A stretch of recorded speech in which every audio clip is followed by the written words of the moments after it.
presente y futuro, con el ingeniero exsecretario regional de minería de nuestra región de Atacama, Ulises Caravantes Ahumada.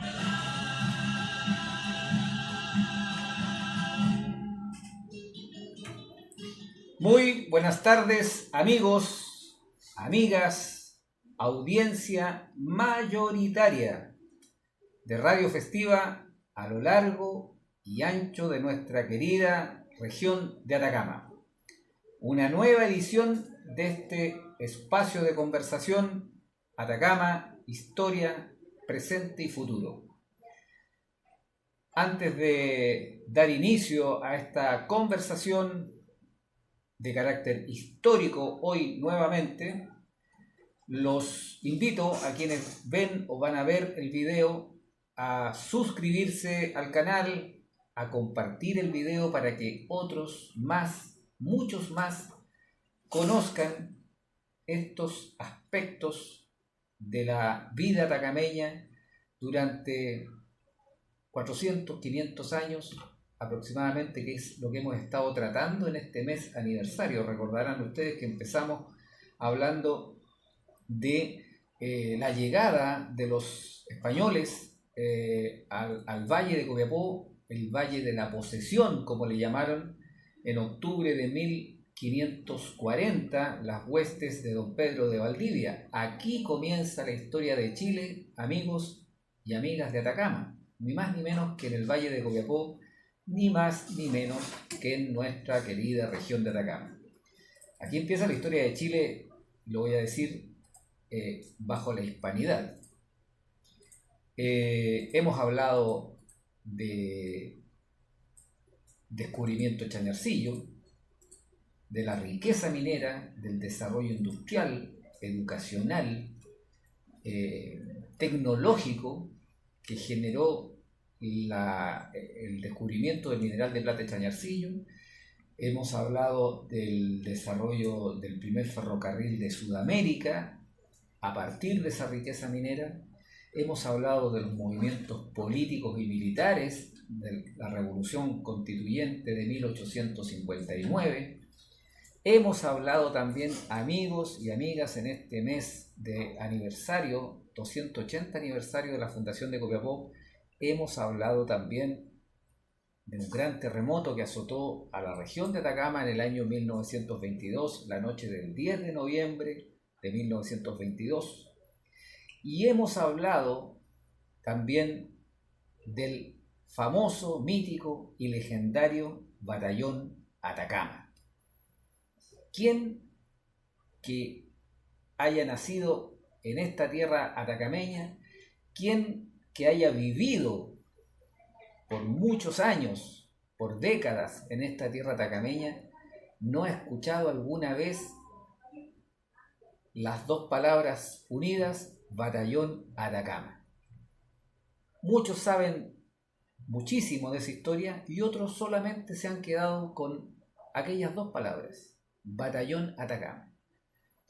Hoy vamos a hablar con un gran escritor, con un investigador también, nacido en Huasco en el año 1976, residente en Copiapó por muchos años, un intelectual de primer nivel como es don Sergio Gallegos, que nos trae otra sorpresa, que yo voy a presentar la sorpresa, pero ahora lo saludo a él para que él salude también a todos nuestros auditores que hoy nos escuchan en la radio y nos ven en el video. Muchas gracias, don Ulises. Buenas tardes a a la gente que está escuchando Radio Festiva. Muy contento nuevamente de estar acá en su programa y hablar otro poquito más del Batallón Atacama. Perfecto. Puede haber sido a fines de septiembre, principio de octubre, la memoria me falla un poco, tuvimos acá a don Sergio Gallegos presentando un libro de su autoría que ha golpeado nacionalmente, como es el caso del libro La historia novelada o la novela de carácter histórico denominado Se viene el Atacama, un libro que ha estado pegando muy fuerte, y yo lo sé porque en realidad uno tiene contacto en muchos lados y me han estado preguntando por el libro, después me dicen lo compré, Pero hoy don Sergio Gallegos nos viene a presentar otro libro de su autoría que está relacionado con el mítico Batallón Atacama, que se llama Batallón Atacama, mitos, hitos y hechos. Mitos, hitos y hechos del Batallón Atacama. Un librazo yo creo que tiene que ser. Esto es ya más investigación histórica. Don Sergio Gallegos, por favor, cuéntenos de qué se trata este libro. Bueno, tal como lo dice el título de este libro, que fue lanzado la semana pasada en el Club Copiapó, el jueves pasado, gracias al Club Copiapó y al Instituto Higginiano Filial Copiapó,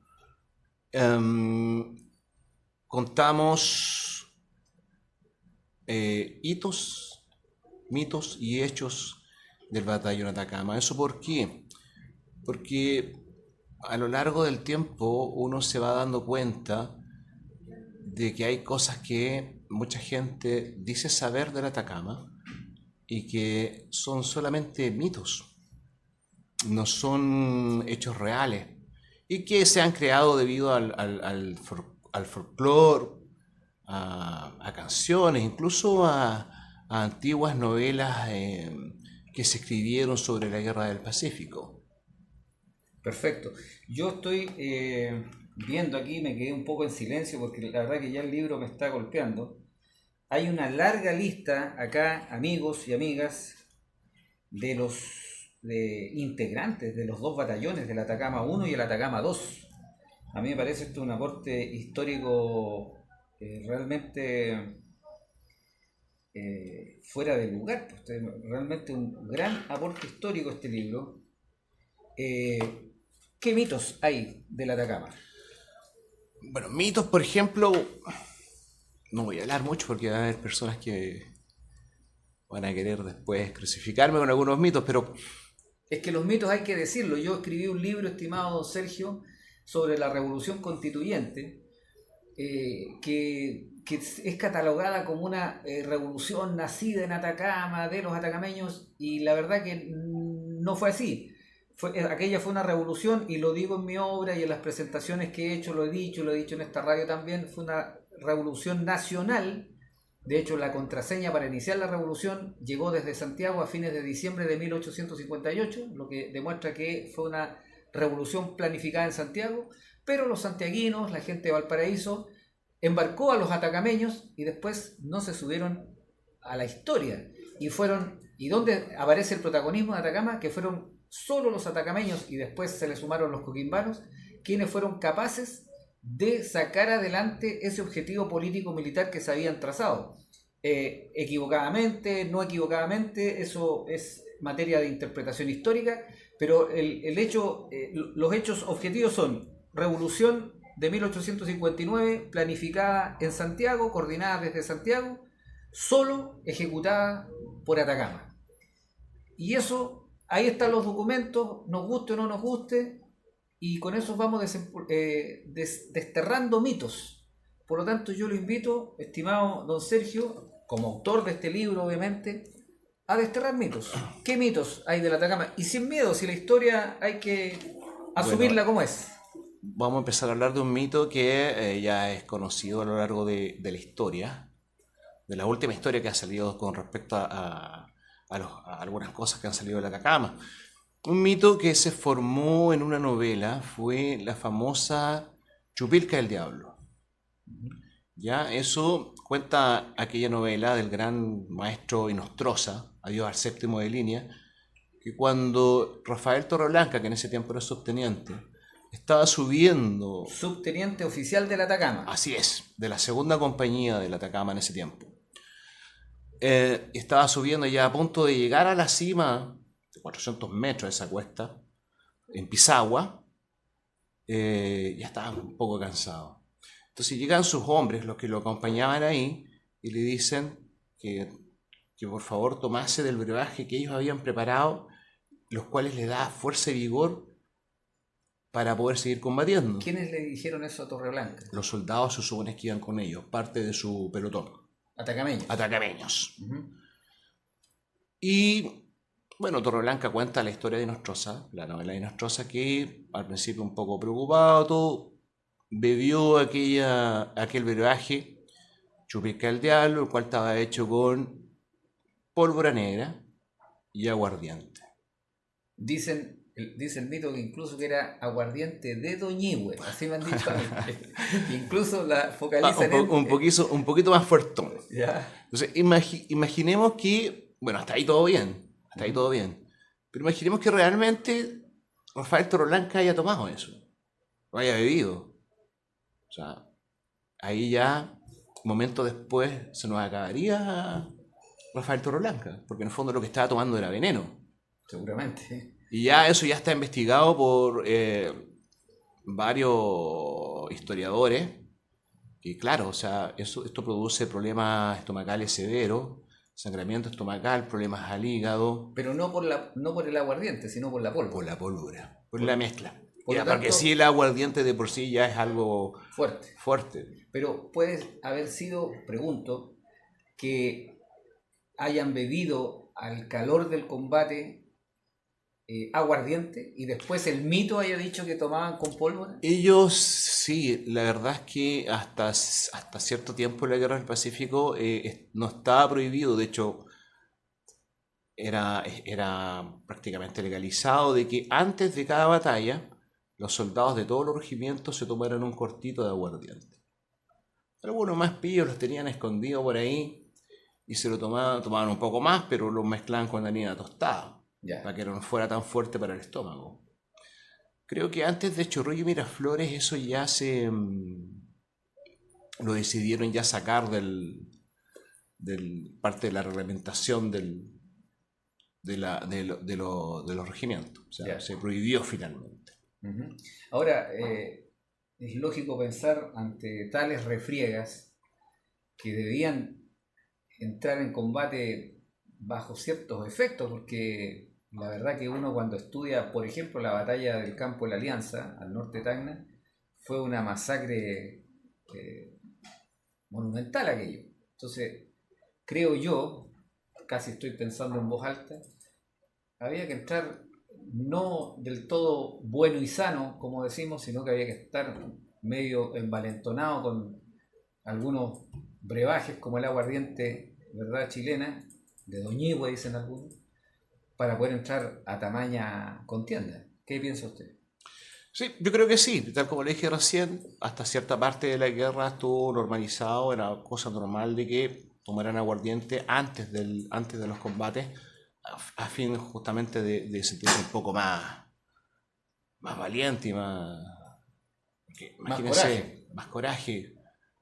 Tacna fue una batalla que ellos veían al fondo, una línea de varios kilómetros con trincheras, y que aparte de esas trincheras habían otras parapetos más. O sea, si pasaban la primera línea tenían que pasar la segunda línea, y todo contra las balas.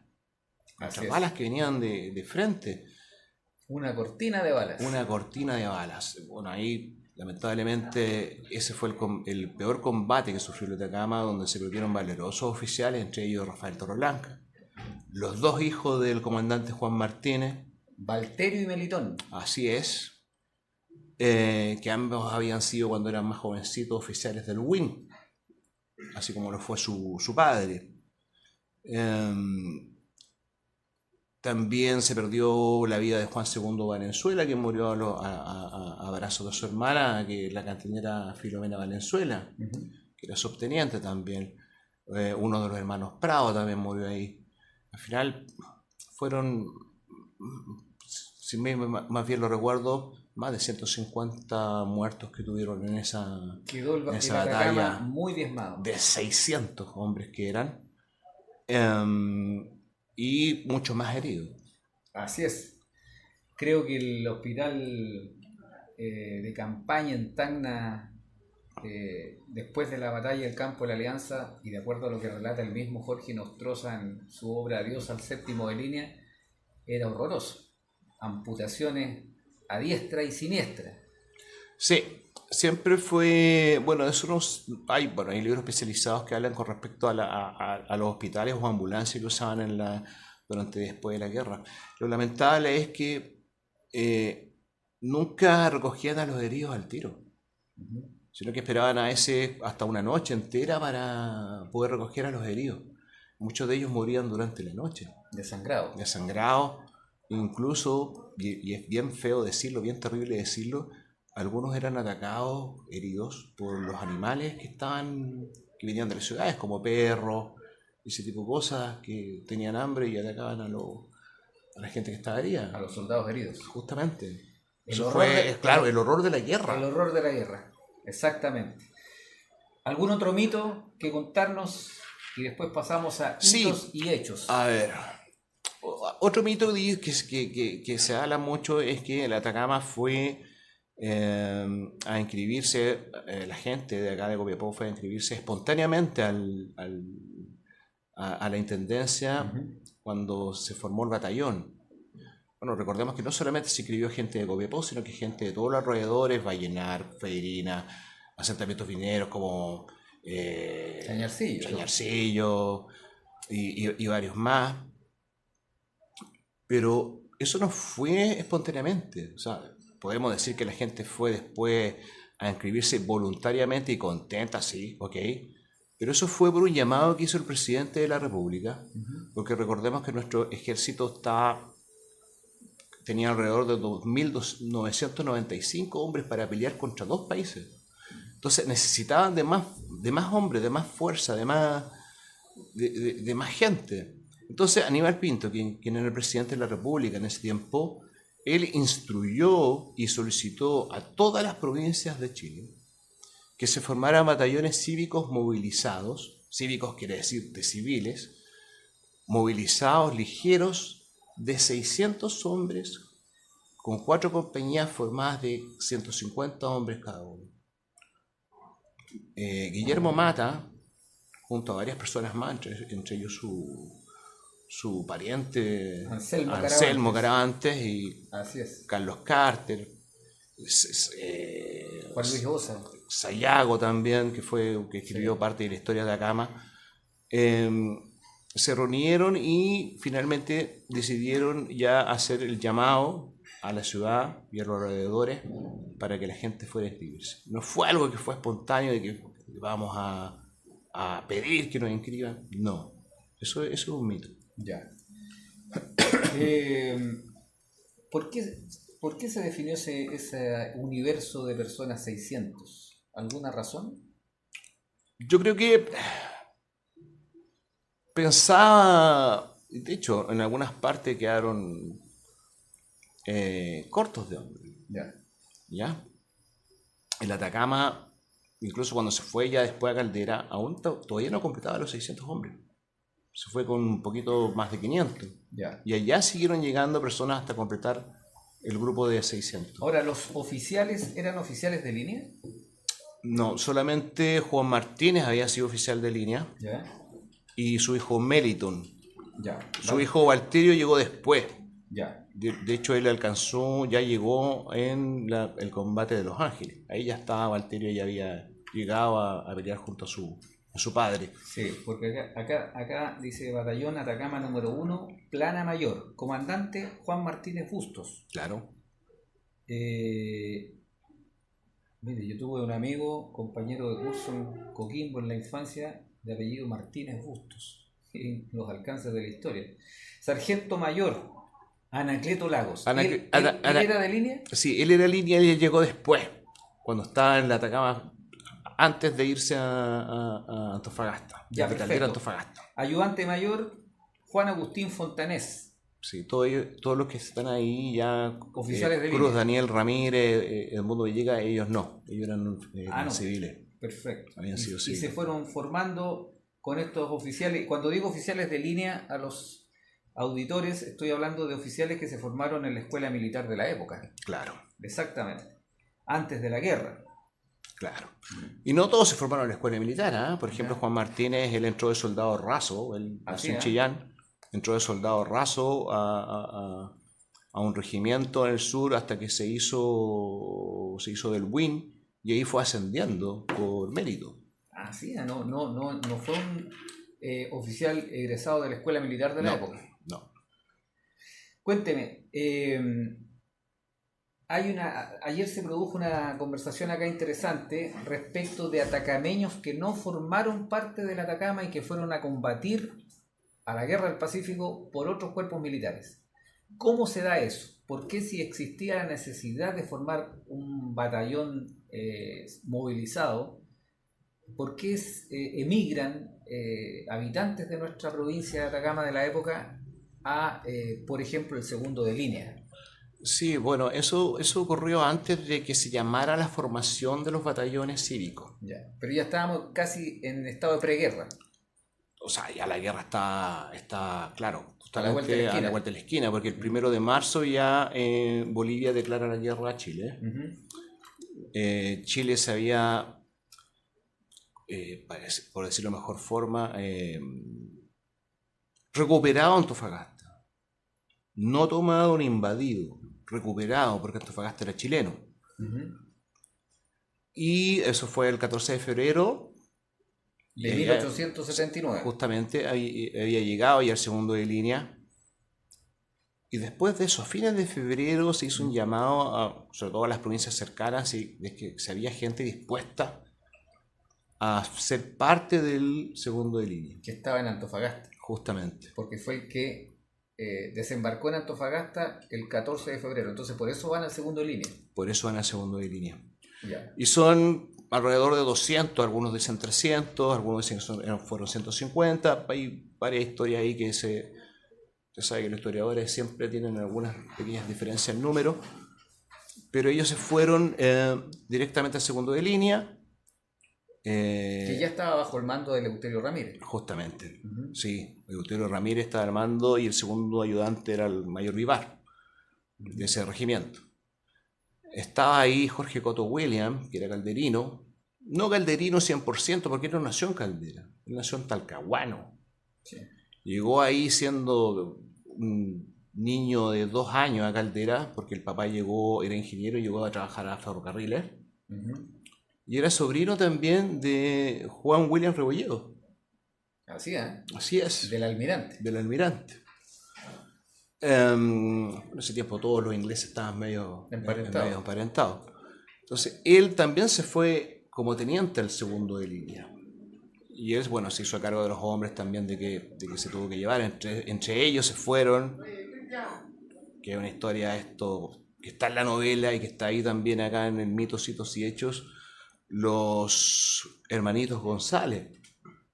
José Dolores González, que tenía como 16 años, y atrás de él se fue su hijo Sabido, o sea, su hermano Sabido, que tenía 10 años. ¿Copiapino? Copiapino, ambos. Esos todos se fueron al segundo. Al segundo de línea. Segundo de línea. Entonces en marzo del 1879. Eso tiene que ver, claro, fines de febrero, principios de marzo de 1879, antes de que se empezara o que se llamara a formar el batallón Atacama. Okay. Esos niñitos, bueno, la historia es súper triste de ellos, porque lamentablemente tuvieron que luchar también en Tarapacá, donde fue el regimiento segundo de línea casi prácticamente extinguido. Claro, murió ni más ni menos que su comandante Eleuterio Ramírez, y de ahí hacia abajo... Claro, murió Eleuterio Ramírez, Vivar, murió uno de los oficiales Garratón, murió el abanderado también, donde le quitaron el estandarte al segundo de línea. La verdad que fue una batalla bien desastrosa esa. Y en esa batalla entonces murió mucho atacameño. Sí, mucho atacameño. Increíble, y eso no se cuenta. Yo me enteré ayer, en la conversación que tuve ayer acá, sobre la misma materia, y ahora lo ratifica usted, don Sergio. Me parece relevante esa información de entender que hubo también atacameños que entregaron su vida combatiendo por otros cuerpos militares del ejército chileno. El Atacama, volviendo al Atacama número 1, se forma en el mes de mayo. Ellos empiezan a formarse en el mes de marzo. De marzo. O sea, casi en paralelo a esta migración de habitantes de Atacama al segundo de línea, se empieza a formar también el cuerpo militar. Hablemos de mediados de marzo hacia adelante. Ya. ¿Ya? Cuando empezaron a formarse el batallón Atacama número 1 acá en Copiapó. De hecho, ellos tuvieron instrucción acá en Copiapó. Tuvieron instrucción acá en Copiapó, alcanzaron a tener instrucción. Sin uniforme, obviamente, pero todavía no los tenían. Algunos estaban hasta sin zapatos. No tenían caramayoras, no tenían prácticamente nada. Incluso cuenta parte de la historia que tuvieron una instrucción de tiro acá cerca de la plaza, un peladero, donde les fue muy mal, tenían muy mala puntería. Sí. Y ahí Juan Martínez se dio cuenta de que tenía que seguirlo adiestrando en ese lado. Después del 21 de mayo de 1879, ellos estaban acá en el convento de la Merced, acantonados, ya logran irse a Caldera, donde ellos siguieron con su adiestramiento y también con la creación de la construcción de los fuertes allá. ¿Y por qué se van después del combate naval de Iquique? ¿Cuál es el motivo? Porque ya el mar estaba ganado. Perdón. Usted me está hablando del 21 de mayo. Del 21 de mayo. Sí. El motivo de que se fueron a Caldera fue por las correrías del Huáscar. Ya, para defender la costa. Claro, defender la costa, perfecto. Porque el Huáscar ya había atacado, por ejemplo, algunos botes, algunas embarcaciones de mayor envergadura en Chañaral. En Huasco también estuvieron. Hay que señalar algo. El Huáscar hundía faluchos en los distintos puertos y caletas. Y hoy día, o eso era equivalente a si hoy día se destruyera un sistema de embarque como un ship loader, una correa transportadora que se mete en el mar para cargar un barco, porque los botes o faluchos eran utilizados como medios de carga y descarga de los buques generalmente. Los buques, por lo tanto, el Huáscar atacaba la actividad portuaria comercial hundiendo esos faluchos que servían de elementos de transporte de carga desde tierra hacia los buques mercantes. ¿Hubo escaramuzas entonces entre el Atacama y el Huáscar en Caldera? No alcanzaron. O sea, el Huáscar asomó 2 veces en Caldera. ¿Ya? Obviamente el batallón Atacama salió y se puso ya los fuertes, ya tenían sus cañones, todo ese tipo de cosas, pero no hubo escaramuza, no se dispararon. Solamente el Huáscar se asomó y la gente también arrancó lo más lejos posible porque también tenían miedo de que se disparara la población. Pero lo que tenía Grau, que era el almirante del Huáscar, es que nunca atentó contra la población de los puertos. De la población civil. Claro. Sí. Y hay que decirlo a diferencia de la escuadra chilena. Sí, porque antes, por ejemplo, si nos recordamos, Pisagua, antes del desembarco Pisagua, meses antes, le había dado un ataque de ira a William Rebolledo y había bombardeado Pisagua. Y Iquique también creo que lo bombardeó también, en algún momento. Sí, en algún momento. Exactamente. El Atacama se hace a la mar a fines de octubre de 1879, una vez que el Huáscar ya había sido capturado, es decir, el mar ya pertenecía a Chile. Y es el Atacama uno de los cuerpos militares que encabeza el desembarco en Pisagua. ¿Cuál es el motivo de tomar ese protagonismo? Sí, bueno, el Atacama se fue el 14 de octubre del 79 a Antofagasta. O sea, hay que decir, a mí me gusta ir contextualizando, que en Antofagasta estaba acantonado todo el ejército chileno. Así es. Por eso va de Caldera a Antofagasta el batallón Atacama. Correcto. Y ellos no estaban considerados hasta el día anterior, el desembarco que fue el 2 de noviembre de 1879, hasta el día anterior no estaban considerados en el desembarco, sino que estaban considerados navales. De Valparaíso. Claro. Y en navales se bajó. Se bajó porque los mismos oficiales que estaban armando en navales dijeron que no estaban preparados sus hombres para tal combate. Y ahí manda a llamar Erasmo Scala, que era el general en jefe de las fuerzas chilenas en Antofagasta. Ya estaban en los buques, ya cerca de Pisagua. A Juan Martínez al Limarí, donde está el vapor Limarí, el transporte Limarí, donde estaba el Atacama, lo manda a llamar y dice, ¿sabe qué? Usted mañana desembarca con sus hombres en Pisagua ya que el naval se bajó. Le ordena el general comandante en jefe del ejército expedicionario Erasmo Escala al comandante del Atacama Juan Martínez Bustos. Así es. ¿Y qué le dijeron a Juan Martínez? Pues en ese tiempo era un orgullo pelear por Chile. De hecho, a Erasmo Escala le faltaba un brazo y él estaba orgulloso de que le faltara un brazo y haberlo perdido En combate. en combate. ¿Ah?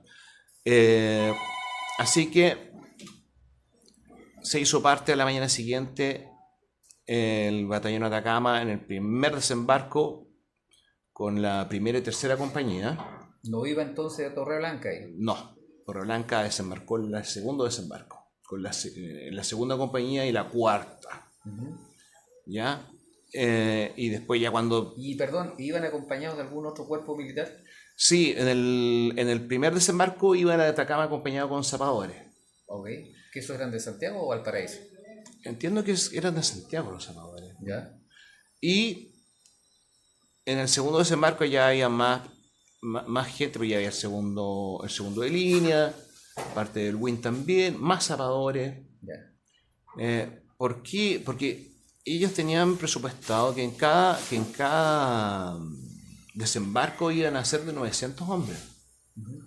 Pero por algunos problemas técnicos, por así decirlo de alguna forma, en el primer desembarco solo pudieron hacerlo 450, o sea, la mitad. ¿Y por qué? ¿Capacidad de lancha, de bote? Claro, y algunos problemas ahí técnicos, logísticos. Entonces, ya se habían demorado un poco más de la hora presupuestada porque tuvieron que primero silenciar los dos fuertes que estaban ahí en cada punta de Pisagua. Lado norte y sur. Claro, con los cañones de la escuadra. Y una vez hecho eso, pudieron hacer el primer desembarco y lo hicieron rápido. Y cuando llegaron a la playa, 450 hombres, hasta los marinos se pusieron a pelear porque se entusiasmaron también. Sí, los boteros. Claro. Sí. Inclusive un oficial ahí, Barrientos, que alcanzó a clavar una bandera en la playa. ¿Oficial de Marina? Oficial de Marina. Y después dijeron, oye, estamos embarrando, tenemos que volver a buscar a los... La segunda oleada. Claro, porque cada oleada se demora entre 45 minutos a una hora. No es poco tiempo. Claro, entonces ellos, el primer desembarco, los hombres del primer desembarco tuvieron que resistir prácticamente ese tiempo ahí en la playa. Después ya cuando llegó el segundo desembarco con mucho más hombres, ya empezaron ya a subir la cuesta de Pisagua ya fuertemente. ¿Y por qué finalmente un oficial que va en la segunda oleada de desembarco, como fue Rafael Torreblanca, termina él colocando la bandera chilena en lo más alto de la cumbre de Pisagua? ¿Hubo un rezago de la primera y tercera compañía? ¿Qué pasó ahí? ¿O heridos, muertos? Lo que pasa es que la colocación de la bandera en el poste de Pisagua no fue inmediatamente después. No es así. Claro, no Ya. fue inmediatamente después que terminó el combate o en el mismo combate. Ya. Fue un hecho que pasó después. Ya. De hecho, ya habían llegado los soldados del Atacama a las casas y estaban entrando a las casas, sacando algunos víveres, ese tipo de cosas, algunos sin uniformes, todo. Y eso lo cuenta Diego W. Almeida en sus memorias. Ya.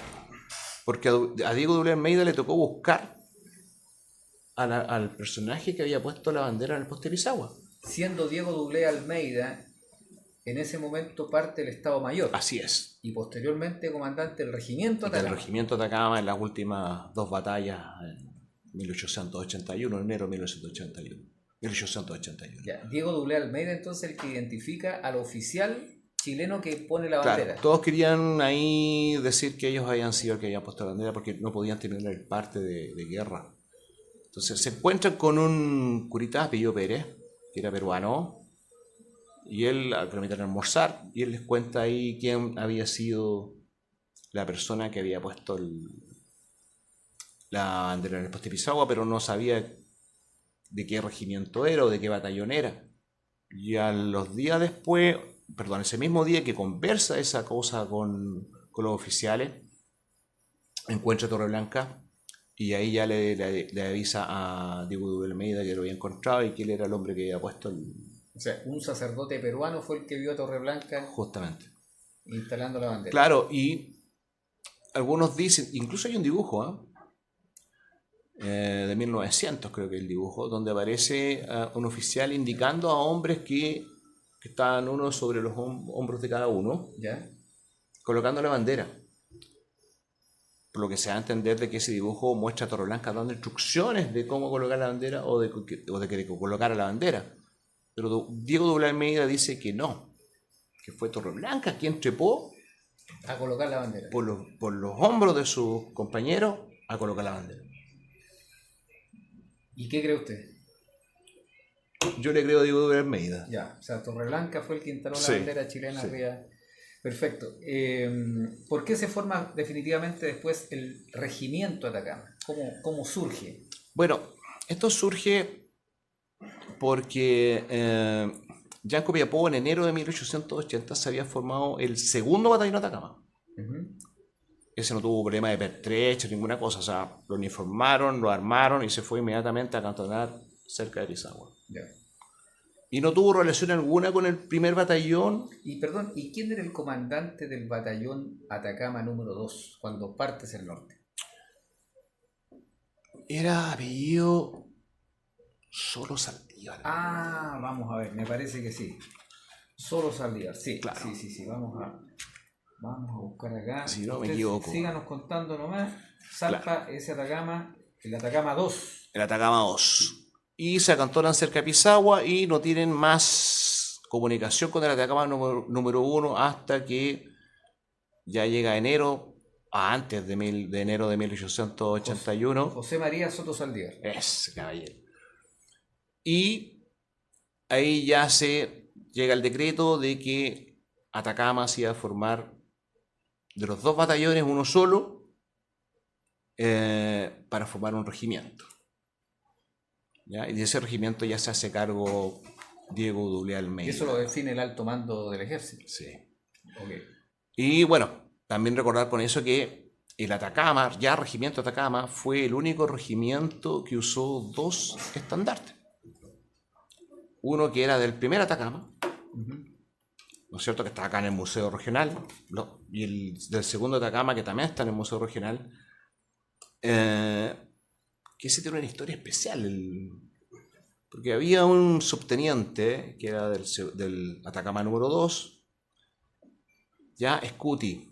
Aquí lo estaba viendo. Sí. Era de la plana mayor. Claro, y era subteniente abanderado que tenía su escolta, obviamente. Carlos Scuti. Carlos Scuti, subteniente. ¿Ya? Y cuando Diego de Almeida tomó el mando del regimiento, él dijo, no, acá se va a llevar un solo estandarte que va a ser el del Atacama número 1. Y los oficiales, entre ellos también ahí Elías Marconi, hermano de Hilarión Marconi, quien escribió la historia del Atacama, acá también el contingente para la provincia de Atacama. Capitán ayudante del comandante José María Soto Saldívar, Elías Marconi Dolarea. Sí, primo de Rafael Torreblanca. Eso le iba a preguntar, pariente. Sí, primo de Rafael Torreblanca. Entonces, ¿qué es lo que pasa ahí? Que Dure Almeida dijo, no, pero que como dos estandartes. Y al final opta que sí, pero tampoco le gustaba quien lo llevaba. A él no le gustaba Scuti, lo encontraba muy flaquito, muy niño. ¿A quién no le gustaba? A Diego de Almeida. Ya. No le gustaba Scuti, hasta que al final Marconi lo convence y Scuti se hace cargo del estandarte del batallón número 2. Y este teniente, Carlos Scuti, era subteniente. Subteniente. Es un antepasado del gran Misael Scuti, seleccionado chileno, arquero. Ay, sí que no. No, es una pregunta, porque Scuti Misael era copiapino. Entonces probablemente sí. Claro. De hecho, Scuti dejaron mucha descendencia de acá en el norte. ¿Qué tal? Ya, sigamos. Entonces, se llega a un solo estandarte. Al final, convencen a Diego de Almeida y se quedan con los dos estandartes. Ya. O sea, pelearon con los dos estandartes. ¿ya? Y de hecho En Chorrillo y Miraflores, en Chorrillo y Miraflores, Regimiento Atacama va con sus dos estandartes. dos estandartes. Y de hecho, en Chorrillo hubo una granada que explotó cerca de Scuti y todos pensaban que Scuti había muerto.